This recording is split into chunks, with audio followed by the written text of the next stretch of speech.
Let's breathe. Yeah. Yeah. How was your day? My day was, I had a church service today, so I was planning to play some songs for worship and praise, Mhm. but something happened.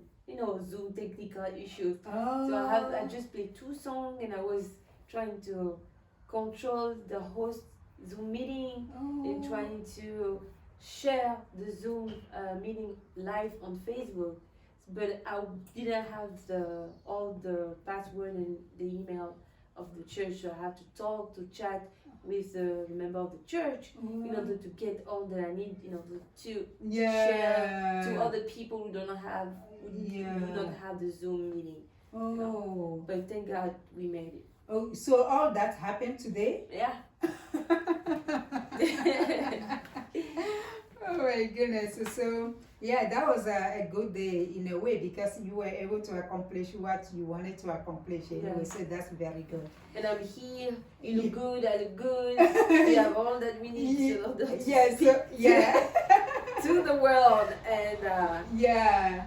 put the message out. The message out, and the Lord is He is always faithful, and so we're gonna make it. And thank you for the opportunity. Oh, you are Thank welcome. you so much. You are welcome. You know, I know one thing is that when we are helping others, we are helping ourselves. Mm. You know, nothing goes to waste, and also when we are doing it for Him, you know, He gets the glory. You know, it's for His glory. So I'm just open to get testimonies, and so we can all together work for His kingdom. You know, yeah. So I'm so glad that you are here. Thank you so much. You are welcome. And so, Marie Claire, I think we are ready to start. Since those little conversation maybe helps us to I have a relax a little. question. Would you like me to talk to the camera or talk to you? Talk to me, please. Okay. That would be great. Alright. Yeah. So you can talk to me, but then look sometimes so you can look at the camera. So Marie Claire, up to where you can see us, up to our feet. Like right here. Right where your pants ends. Oh, right. Oh. Yeah. So you don't want to show our shoes, You wanna?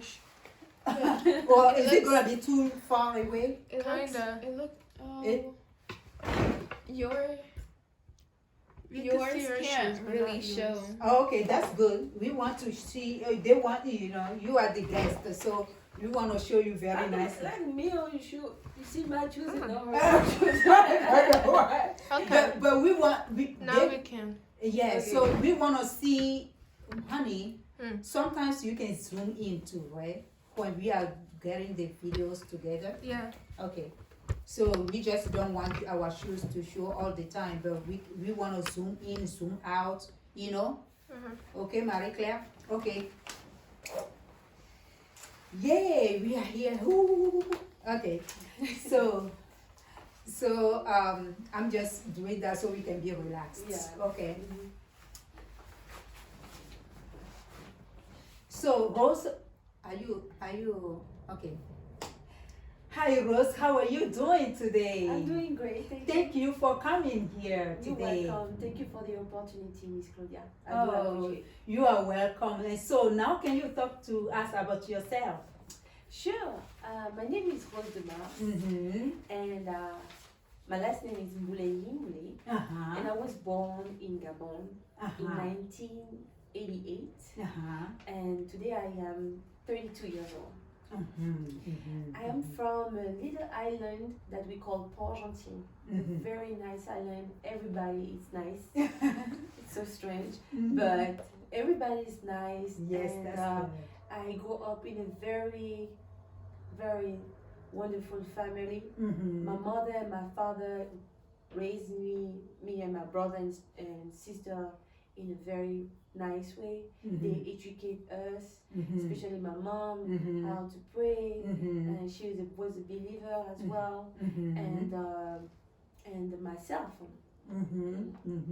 So that's very good. And also, I remember when we met, you told me you were a tennis player. Can you talk to us a little bit about that?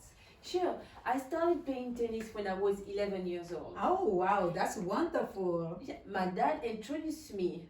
One day he said to me, Rose, I would like you to show you something. I was like, yeah, Daddy, what was it? So in the morning he took me and I find out that I have a coach, an uncle coach. Wow. So my uncle taught me how to play tennis. Wow, that's so wonderful. And also you travel internationally. You went to Africa, France, and to play in with other teams, right? Yes, I traveled a little bit in Africa. I went to Togo, your country. Oh yeah. 2 times. I went to Lomé. I really enjoyed being at Lomé.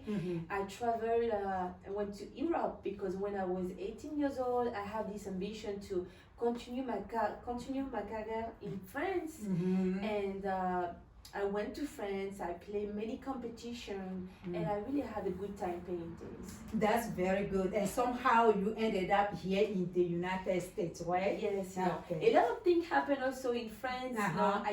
I had to make a decision to quit playing tennis and to become a sprinter. So I did track and field. I went to the southeast of France and I was in a club for 2 years. And then because also a lot of things happened there, I decided, why not the United States? I'm going to follow my American dream. And I came here in 2011. Wow, that's so cool. And so when you came here, it seems like you worked in the embassy, right? Miraculously, Yes. it was not expected. Yes. I didn't know anybody at the embassy. The goal that I had when I came in America was like everyone: find a job, go to school, make money, be rich, and help everybody in Africa. Yeah. But things didn't happen the way I expected, and I decided to go back in Gabon because I didn't have job, I didn't have school, and I wasn't speaking English like I speak today. So I decided just to go back, but I didn't have money. So I went to the embassy and asked for help, and I asked them to help me to pay the ticket to go back to Gabon. But God had another plan for me, and they hired me as a receptionist. Wow. And I find I had an opportunity to stay longer in America, and it was just my American dream Came through. came true. So yes, so obviously your American dream came through, and you were doing well. But then at some point things went wrong. So can you talk to us about that? Yes, things went wrong, very wrong. Since I started working at this embassy, they didn't really treat me well. So I was 24 years old at that time. I fell into depression, and especially in 2012 when I lost one of a really good friend in high school who died tragically. I fell into depression and I wasn't really being the girl that I used to be. I was questioning, I was seeking for help, but I was alone. Nobody could understand me, and it was always drama, around my circumstance. And the thing is, I tried to help some people, that I met, kind of, in a very, very strange way. I tried to help them, and it was like an open door for the devil to come into my life. So what happened is in July 2014, I got fired from the embassy, and the people that I was helping, one of them tried to kill me. So I find myself in the crisis center because the police came into my place trying to prevent me from those persons. But I had hope that they will change because I have a good heart and I didn't want to send anybody in jail. So I said I'm gonna wait until they change, but they never changed. So what happened is when I almost get assassinated, I I left the apartment in a miraculous way because he tried to take my head and take my arm, and actually he has this knife in his hand. But by the grace of God, I escaped and I ran as fast as I could. Even I was tired. It was raining that day, and I went to the parking lot and I fell on the ground. And everybody came. They called the police. They called the ambulance, and they sent me to the hospital, the Bethesda hospital. And at the hospital, the doctor thought I wanted to kill myself, to get a suicide. I was like, no, it's not that. Someone tried to kill me.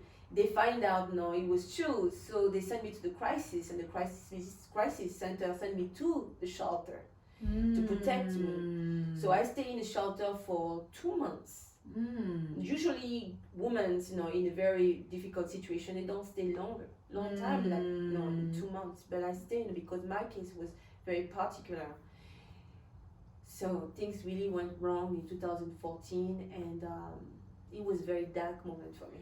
Yeah, very dark moment, and wow, what a story. So, but I know you must feel depressed also at that time, and also very alone. And but I also think that it is a very unpleasant and uncomfortable when we are going through dark times, difficult times, and painful moments in life. But it's in those moments that we learn important lessons, we gain understanding, we find wisdom, we grow, and we make some life changing decisions. So at that moment in your life, what kind of life decision did you make? I didn't want to die. I didn't want to stay in that situation. Yeah. In a shelter, that's why sometimes I go back to the shelter to help them, because it's like in a jail. It's like being in a jail spiritually, and you don't know how you're gonna get out. You don't know who's gonna save you and how you will leave that place.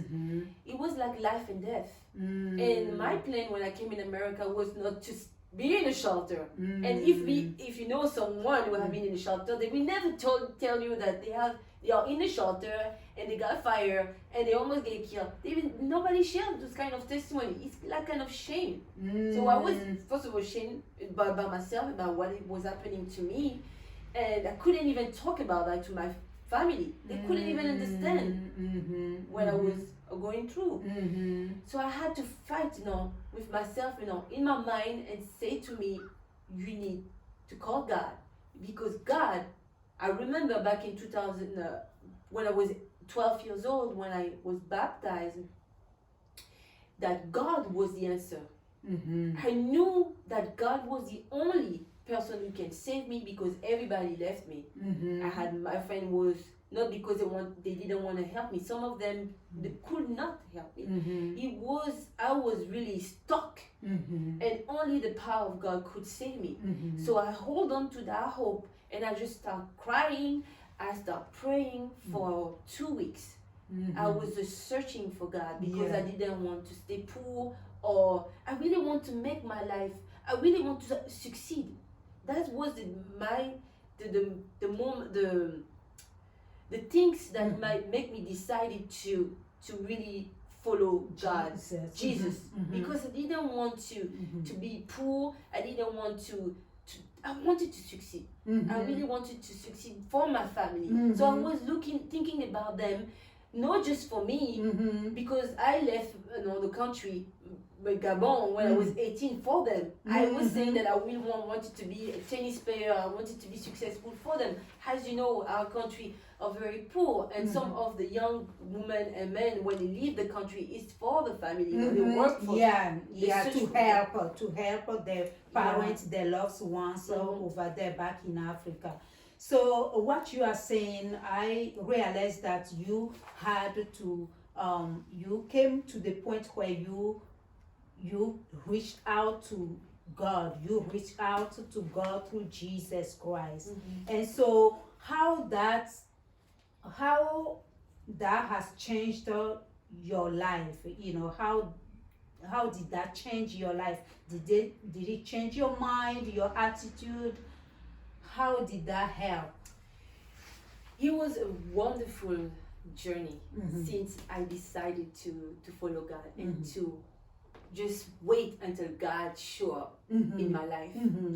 I didn't call nobody. I was just hoping a miracle.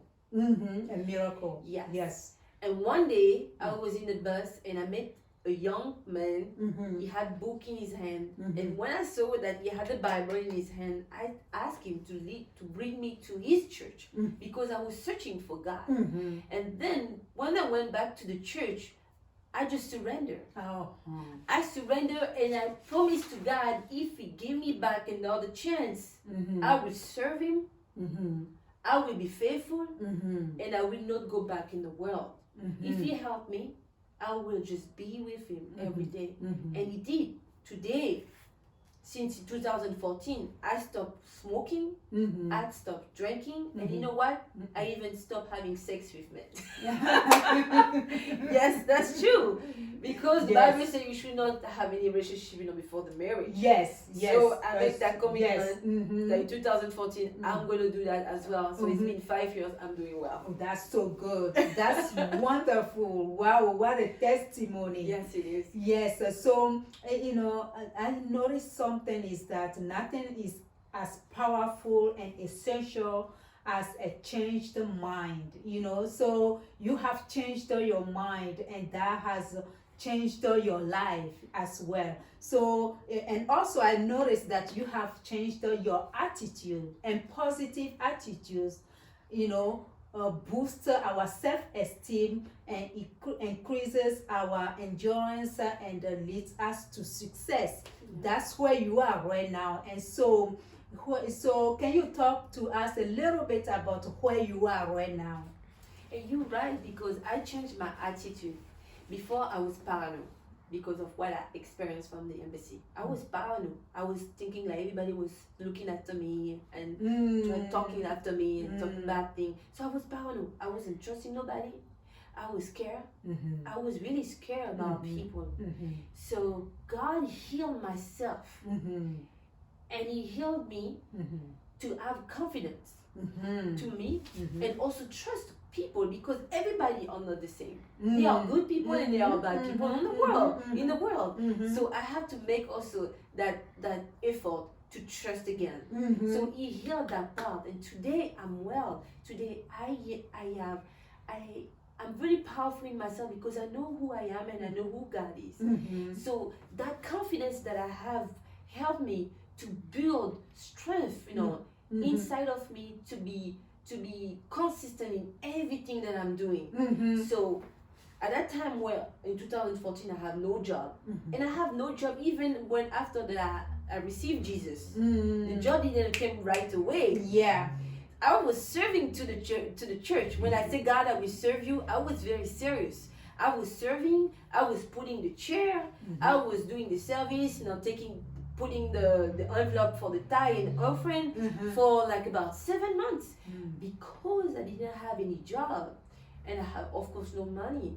The church helped me. So I lived in the pastor church for a year. I was living in the floor. Floor. In the floor. So you open the door like you open your door, Mm. you see the couch and everything, and Rose was on the floor Mm-hmm. because I have nowhere to go. Mm-hmm. But you know what? I accepted it Mm. because I told God, I'm serious. If you're serious with me, I'm gonna be serious with you, Mhm. and you can trust me. So I did it. Mm-hmm. I was serving in a church, Mhm. and God, little by little, He was giving me, job. I've been a waitress. I've been a babysitter. I even babysitted dogs, and then I found a job at Starbucks. Mhm. And until today, I'm serving at Starbucks on the weekends. Mm-hmm. I am today, by the grace of God, a banker. Mm-hmm. Mm-hmm. Mm-hmm. I work for SunTrust Bank. Mm-hmm. And also, I am leading a club, Mm-hmm. Camp Me Club Toastmaster International. Mm-hmm. And I have been nominated Area Director of Region 7, District 36, Division F, Area 66 of Toastmaster International. So it has been a wonderful journey.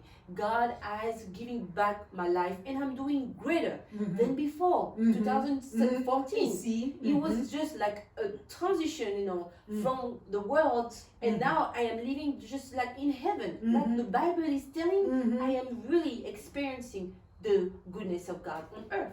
Wow. That's a very nice testimony right there. Thank you. You know, I know that our God, He's always faithful. When we give our lives to Him, He always comes through. He's always faithful, and through Him we get everything that we need. Yeah. Yes. So thank you so much for sharing your testimony. So, and also I want to go back to when you went to the shelter. I really appreciate what the government is doing. Yes. I really appreciate them having that place for us, for people who find themselves in crisis, moments in their lives. I really thank them for providing that place for us. But at the same time, when the government helps us and we go there, they provide us the place to stay. At the same time, it's to our own responsibility to fight through and to get back up again and chase after our dreams. We should not just lay down there and expect the government to do everything for us. Right? I agree. So I agree. that's what you did. You were able to change your mind, you changed your attitude, and you went back and you evaluated your life, Yes. and then you were able to get back up again and then chase after your dreams. Yes. And then now you are going higher and higher And higher. and higher. So that's wonderful. That's wonderful. And you know what, Claudia, because I was so grateful for what God has done, I wrote a song that I call "He Gives Something." It's a testimony telling what God has done for me. Okay. Where I tell my story, with the videos, in a very beautiful and artistic way, to say how God is great and how He changed people. Yes. And because, like you said, the shelter that the government are putting in place for people who are lost and people who made the wrong decision or have been with the wrong people, right, find themselves in a crisis. I also wanted to do something, like you with your wonderful book, More Than a Conqueror. Yes. I want to buy one of this book, because I'm pretty sure there is a lot of things I can learn. So what I'm doing right now, I have an organization as well that I call Cross With Me. Cross With Me, Cross with me. Tower a Brighter Future. Okay. Because in that moment where God teach me, the good way, I learned 4 strategy that can help people also to change as well. So that organization, that non-profit organization, is made for that, to lead people, to help people to become good citizens for the nation and for families. Wow, that's wonderful. So, where if we want to find you, where can we find you? I have a website. People can go to www.rosedemars.com or to my YouTube page, Rose de Mars, or Facebook, Rose de Mars Mboulé. Okay, that's so wonderful. Thank you so much for coming, and then you have a wonderful day. You're welcome, Miss Claudia. Thank you very much for the opportunity. You look beautiful, by the way. You look Thank beautiful. you. Thank you so much. I am very inspired with all what you're doing, your videos, your enthusiasm, what you are doing for the community. Thank you very much. Oh, and you I are pray that God gives you welcome. more. You are welcome. The reason why I thought about I feel like doing what I'm doing today is because myself, I went to crisis center, and then myself, when I came here, life was so difficult for me, but God was the one who helped me be where I am today. And so that's why I don't want to keep it to myself. And so That's why I serve at women's shelters. Oh, really? And yes, I serve at women's shelters. I help women back in Africa to get back up again and chase after their dreams. So we help them we create jobs over there to help them. So thank you so much for sharing your story, okay? You're welcome. And so if you are at so Marie Claire, that one cut because